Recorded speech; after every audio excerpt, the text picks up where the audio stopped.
Greetings, everyone, and welcome to ASMR Gaming News. Please hit that like button, sit back, relax, and let's begin. So, first piece of news this week is for Fortnite. So, the game got a brand new update after a bunch of teases earlier this week. And there is a special Fortnite and Avengers crossover event. Very similar to what they did last year with the Thanos event in Fortnite.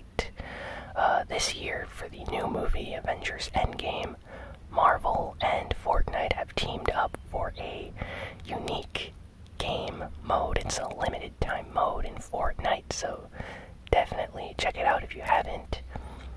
You can actually complete challenges and earn special items for your locker, profile icons, sprays.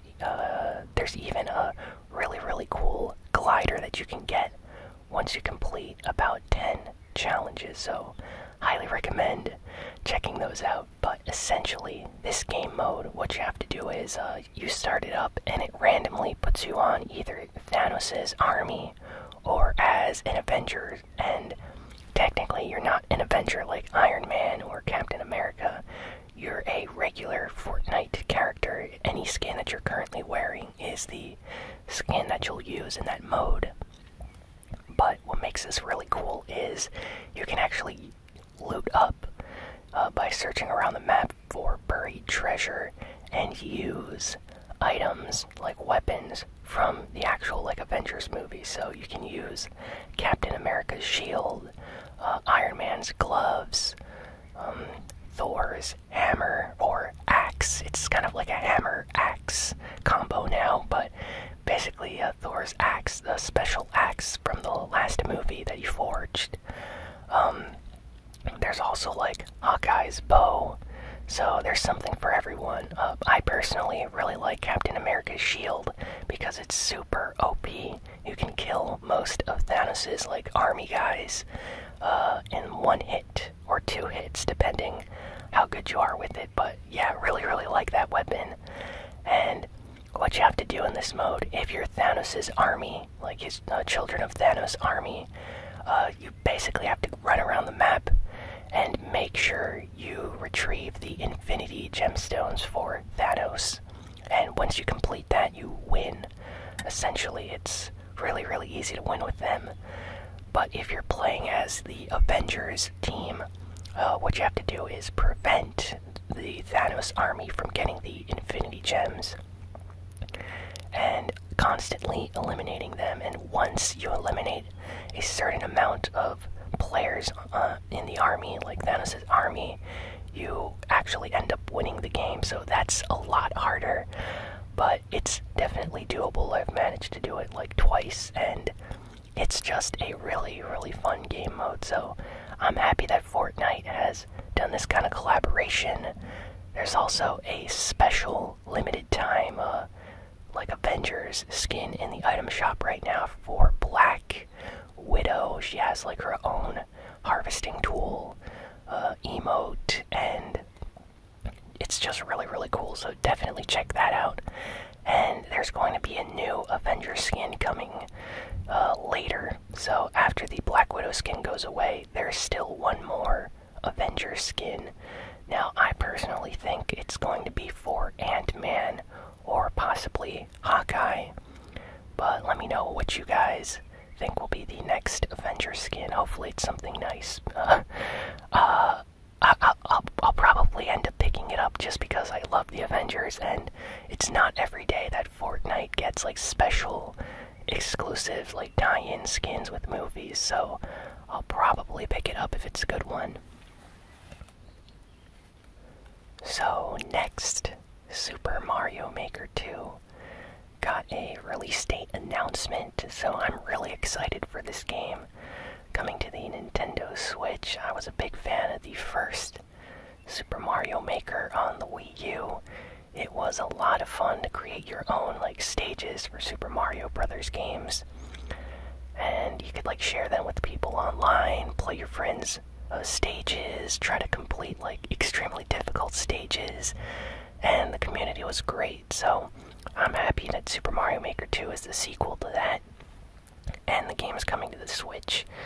And apparently it's coming out really soon. It's coming out in June 28th. So 28th of June, Super Mario Maker 2 is going to be out on the Nintendo Switch, and I will probably be getting that game, and most likely we'll do a video on the channel or two of that, seeing how it goes. But let me know if you are excited for Super Mario Maker.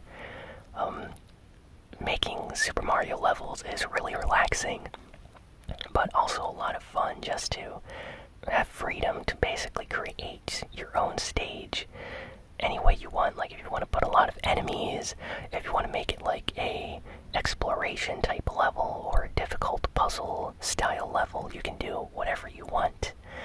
And as long as you complete it, it can be uploaded online. You can save your stages, download stages from other people. So really fun and exciting game, so can't wait to play this new one. Next, Overwatch. So Overwatch got an announcement this week. They released like a video revealing or announcing this on the official Overwatch YouTube channel. And this is really unique news. So it's live on the PTR right now. But Overwatch now has a workshop mode. And in this workshop mode, you are able to create your own custom type game modes. So if any of you are familiar with Fortnite creative mode, think of that, but in Overwatch. So essentially, you could make your own game mode, like the floor is lava, or fly only mode, basically like any type of mode that you can think up. As long as it's supported in Overwatch, you can create a game mode based around that to have fun with your friends, maybe add some story content to it. But yeah, you are able to create your own like unique game mode, maybe like explosives only, or sleep darts only, like Anna's sleep darts count as an elimination, and that's the only way you can eliminate players. So yeah, this is currently in like public testing in the PTR right now, so you can test it out if you want. If not, you can wait until they release it for everyone on console as well. But yeah, this is a pretty awesome feature. The community seems to be really excited about this and what it can mean for the future of Overwatch. The only sad thing is there is no like stage creation, no map building. They clarified in this like announcement reveal that you are not able to build your own map. That is a feature that they've not like given to players yet. Maybe at a future time they might do something like that. But I think it's really awesome that in Overwatch you can now create your own game mode, you know, have fun with your friends. Maybe make like an emote only game mode where you just have to do the most emotes and win, or spraying, you know, putting sprays everywhere. It's like tagging the wall, and if you tag more than like 25 areas, you win a match.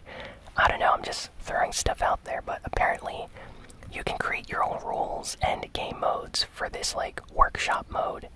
So that sounds really exciting, and I want to see what they do with that in the future. Overwatch, I can't believe that they just keep on giving out free updates like this long after the game officially launched. So Overwatch is just the game that keeps on giving. I absolutely love that. Next, Super Smash Bros. Ultimate has reached a new record. So the game is almost at 14 million units sold around the world. So what that means is 14 million copies have been bought around the world for Super Smash Bros. Ultimate. That is a lot of games. Like 14 million people basically own Super Smash Bros. Ultimate, so I'm sure Nintendo is super happy about that. And what makes this even more like insane is the Wii U did not even sell 14 million units. So this Super Smash Bros. Game itself, just this game, sold more copies than the Wii U did units. So, wow. The lifetime, like, console sales for the Wii U, I think was like 13 or 12 million. So, that just shows how bad the Wii U did in comparison to one of Nintendo's, like, biggest games ever. So, wow, I'm sure Nintendo's very excited about this, and I can't wait to see these numbers keep going up as more DLC characters get announced and shown off in like future reveal trailers. Joker just came out, so I wonder who the next special character will be. Let's see. Oh, so there was a rumor going around a few weeks ago, last week as well, but apparently a mini Nintendo Switch model was going to be announced sometime later this year, possibly at E3. Well, Nintendo has come out this week and said that they have no plans to announce a new Nintendo Switch system at the moment, and that nothing will be shown at E3 either. So, yeah, that's kind of strange, but that does not mean that they won't show it later this year. They just said that they won't be showing it at E3. So people are speculating that maybe they're going to have like a direct sometime in August or October, sometime after E3, and announce new Nintendo Switch hardware then.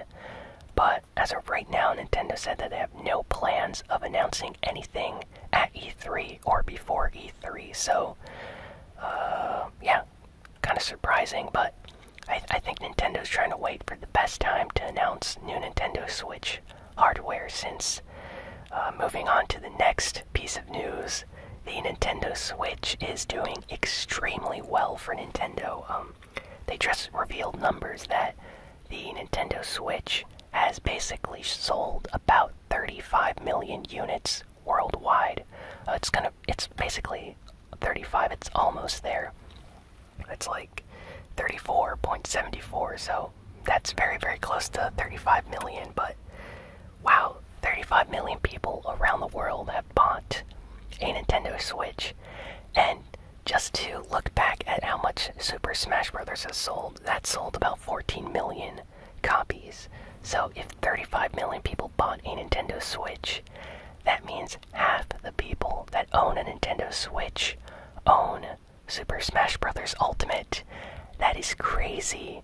I mean, imagine if like half the people that own a PlayStation 4 bought God of War. That would be like 50 million copies of God of War sold around the world. That would be one of the best selling games of the generation. So it's not every day that a person that gets the system buys the exact same game as everyone else that has bought the same system, but Nintendo manages to do this every single time they release great games. So wow, just great numbers for Nintendo. I'm sure they're extremely happy with this.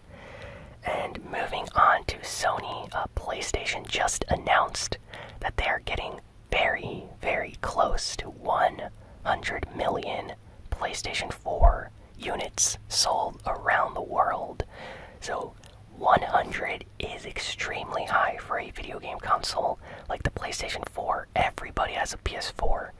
I'm sure all of you, if you have friends in school or at work, anywhere, you're going to find people that have a PlayStation 4 or know of someone that has a PlayStation 4, because so many people own a PS4 this console generation, and it shows it in the numbers here. Currently, it's about at 97 million, so they just need to sell about 3 million more PlayStation 4 units, and they will reach 100. So Sony PlayStation is looking forward to reaching that number.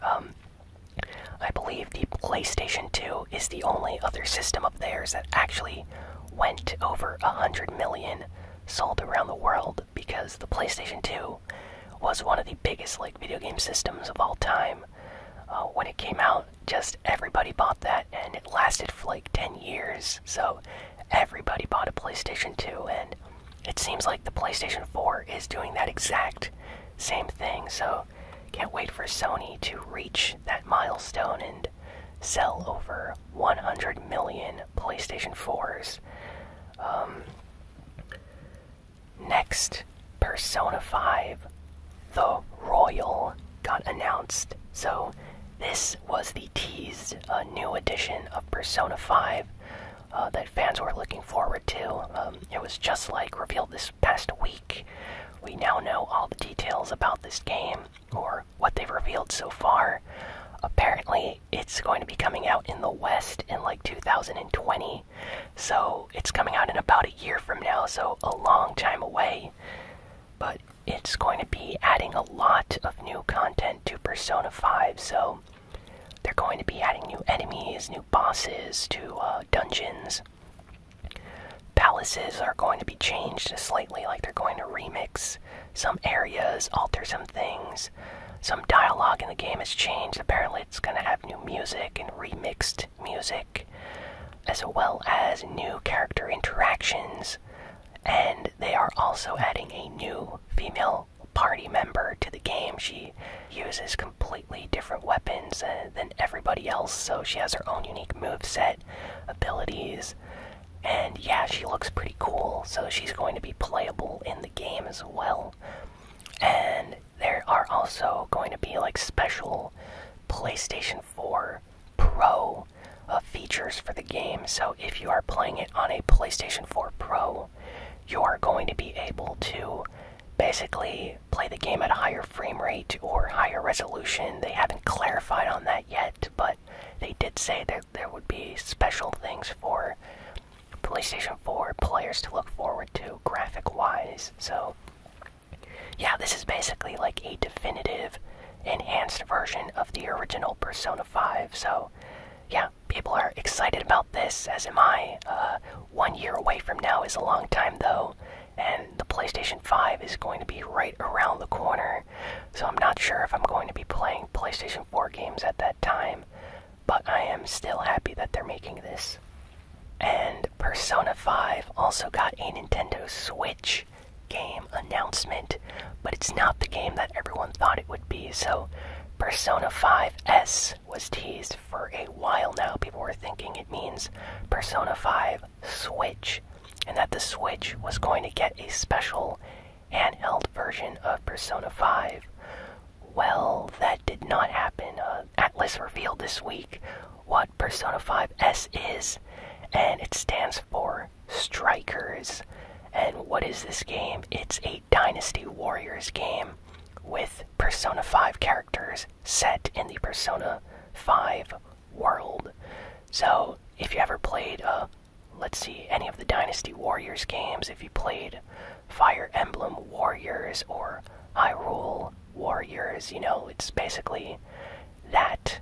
You're one of the main characters, you have your own unique abilities, your own weapon, and you basically fight endless mobs of enemies from the respective game. So if you're playing Hyrule Warriors, you're fighting Legend of Zelda enemies. If you're playing Fire Emblem Warriors, you're fighting Fire Emblem enemies. And if you're playing Persona 5 Strikers, you're fighting enemies from the Persona 5 game. So yeah, people are kind of disappointed about this, because they were expecting an RPG like Persona 5 to be on the Switch, not a hack-and-slash Dynasty Warriors type game. So people are kind of sad about this, but there are also some people that are really excited about having a Dynasty Warriors Persona style game. So for them, I guess this is great news. I'm not really big on this type of game. I've played too many of them over the years that I'm kind of bored from Dynasty Warriors type games now. But this does look really nice because it's in the art style of Persona 5, so it has that really unique cel-shaded, very bright art style that Persona 5 had. So I don't know, it kind of intrigues me. I'm not sure if I'm going to be picking it up, but it does look really nice on the Nintendo Switch from what they showed so far. And anyway, that is all the news for this week. So thank you for listening or watching. And can you hear the birds in the background? They seem to be really happy this morning. But yeah, you can probably hear them. But please be sure to like, comment, share, and subscribe if you liked what you heard or watched. And if you want to help support the channel, head on over to patreon.com/ASMRGaming. And with as little as $1 a month, you can help support the channel with videos just like this one. Really helps out, so definitely do that if you can. And I will see you all next time, so thanks again for watching. So long.